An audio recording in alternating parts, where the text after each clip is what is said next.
What's up guys? I really appreciate the support lately.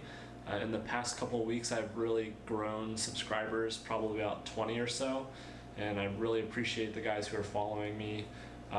Today I'm going to do a very cool how-to.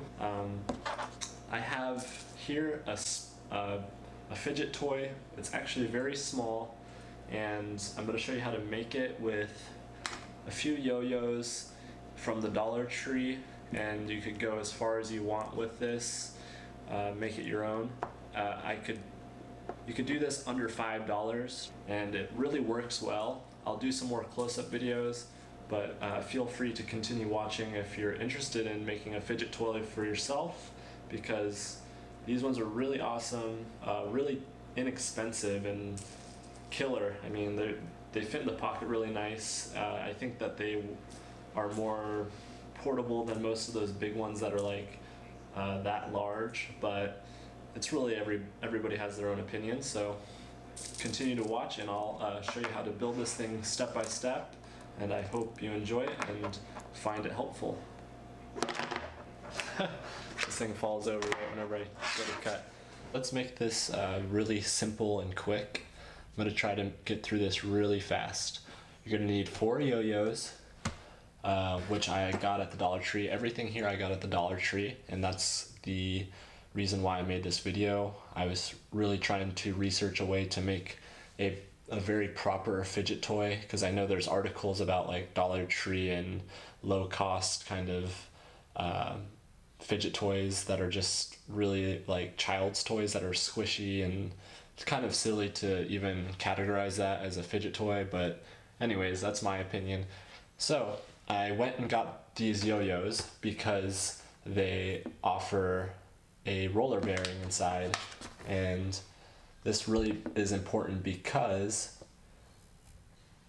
they offer a axle to sit on, and they work just like the bearings that you would see on any normal fidget toy.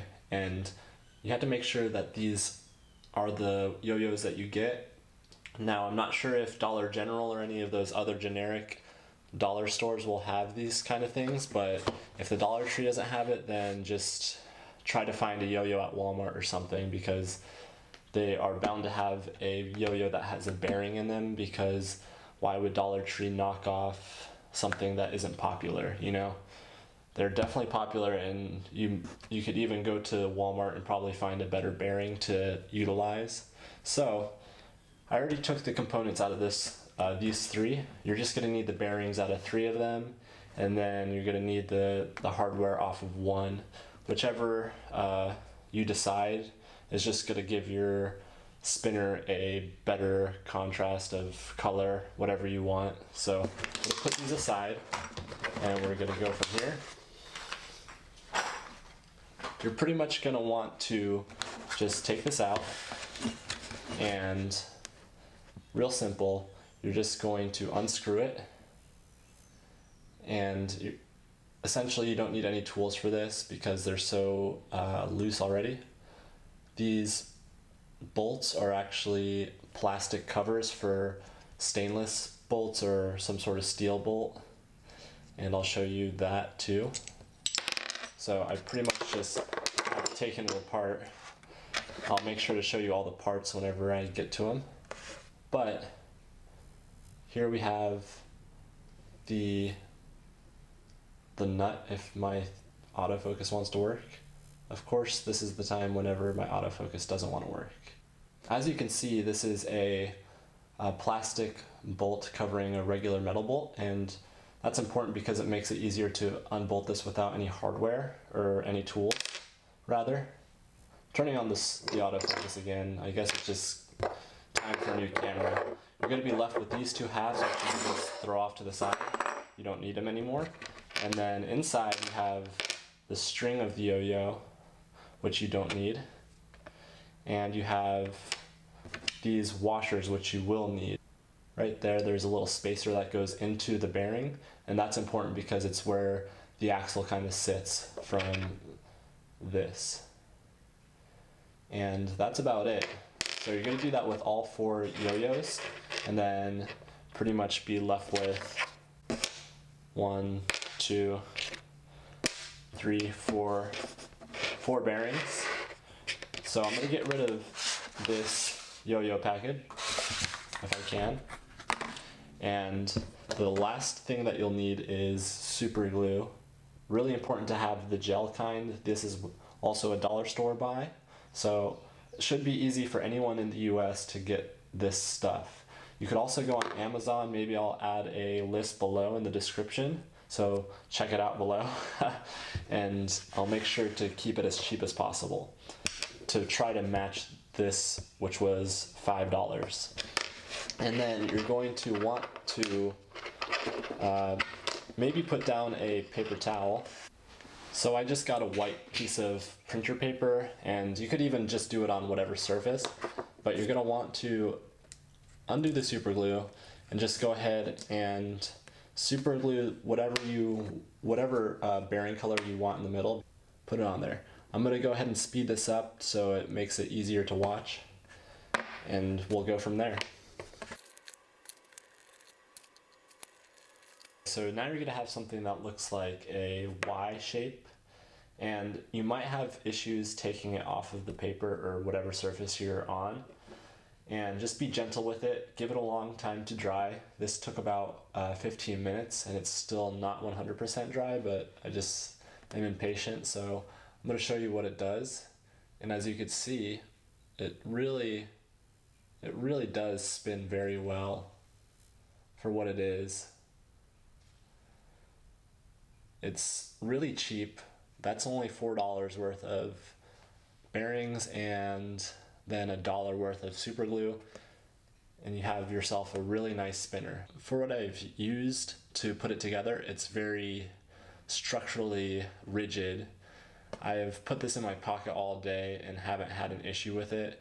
Previously in the video, I actually showed you how much force it took to break it apart, and I'm pretty happy with it. So the finishing touches are to take these spacers and put them into the bearing itself. So you pretty much, oops, excuse me, it's kind of hard to film this, but pretty much just take the spacer and put it like so.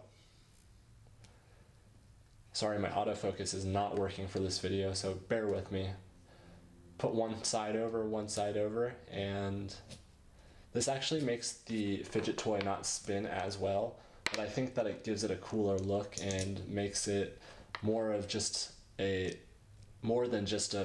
spinner. It gives you the option to twist, and the real reason that you have to fidget is because you have a hyperactive focus. So if you have something to just twist or to take apart and kind of do it mindlessly, it's fun and it keeps you focused on things while keeping your hands occupied. As you can see, it works very well. So if you have troubles finding this at the Dollar Tree, then I'll go ahead and post links in the description for this kind of stuff at Walmart or online even. I thought that it made it more simple and easy if you could just go out and find it in the real world, because a lot of kids are already at Dollar Tree and they don't really know what to look for to make one of these, but now you do. So I hope you enjoy, and props to the guys who make videos like this a lot, because I'm going to try to do it, but it's actually very difficult to go ahead and put all this together and talk on camera. So bear with me. This is kind of my first video for it, and I think it's really helpful. Even if you don't like my talking, then go ahead and just take it for what it is and make yourself a fidget toy for under $6 and be happy with it. I mean, tell me to screw off, but you're still getting a cool little fidget toy. So thanks for watching, and maybe let me know if you build one and take a picture of it. Send it to me. I'd love to see if there's people actually, following the instructions and making themselves a little toy. That's it. Thanks for watching. Stay tuned for a new DIY video coming soon, and get building.